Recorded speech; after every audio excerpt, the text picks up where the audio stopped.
Ang dagat usa sa labing importante nga kahinguhaan sa atong komunidad. Daghang pamilya ang nagsalig niini aron mabuhi. Apan luyo sa preskong isda nga atong makita sa merkado, adunay mga mananagat nga nag-atubang sa daghang kalisod sa matag adlaw. Karong adlaw, atong paminawon ang istorya sa usa ka mananagat ug masabtan ang kahinungdanan sa pangisda sa ilang kinabuhi. Si Nestor Inayon, ang edad sa 69, nagpudyo sa sitio sa Pangpang, Barangay Panas, Kanihay, Bukol.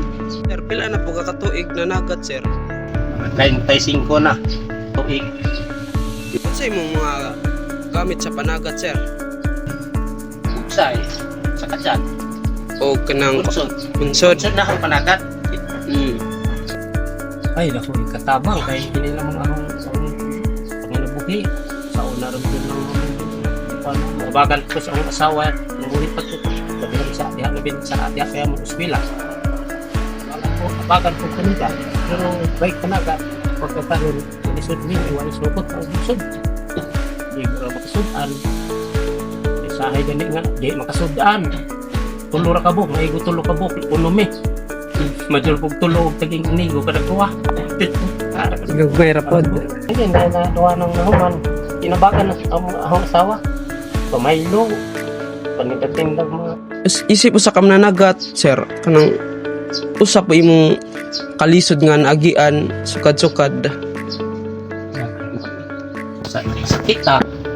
Tugnaw po, pero madara man pag tugnaw kay natural mo dyan yung tugnaw ng managatay. Init upuan mo na mamuni aman dyan na mo. Iabot nito ang uwan sa dagat. Init po. Para nimo na bay dakong kalahian nagkuha nimo sa una Arang. karon. Arang, ako kayo katayan. Oo. Sa unang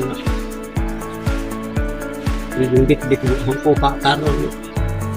Gusto ko tigi soda bursa. Yung tagunong ra ko mo. Madalo ko dagko. Murah ka pe. Nimo sir, unsa kay rason sir nganong nagka nihit na ro mga isda? Ikaw Dumikan sa dakhan ng mga nakatay. agana mo nagat Na ini lugar dini. Ini ito. Ini tutur kabay at tulo dari may porok silpo tulo. Ako pinagbukas na to. Ako sa tabo sa to at pa sa didari ako sa to. Karon na sikit-sikit. Tungod sa kadaghan. Siguro po naman na isda kay naharot to ay na. upuha dato di apo dari. Tapoy namukot. Tapoy namana. Sa magadi isda na ng pabilin ng hunasan. Di klase mo. Unsay mo murag ika tambag nimo sir nga kayuhan aris atohang dagat nga murag tag imong ika diri ka advice sa gobyerno nga angay ni buhat Illegal. Takpo mo ka lang. Kay dagat yan na sirusuro. Illegal mo. Dagat mo pa. Bas ni di na illegal na bas ni kay pundo mo na. Pero, ang hindi mo balik. Balik sa mga pura.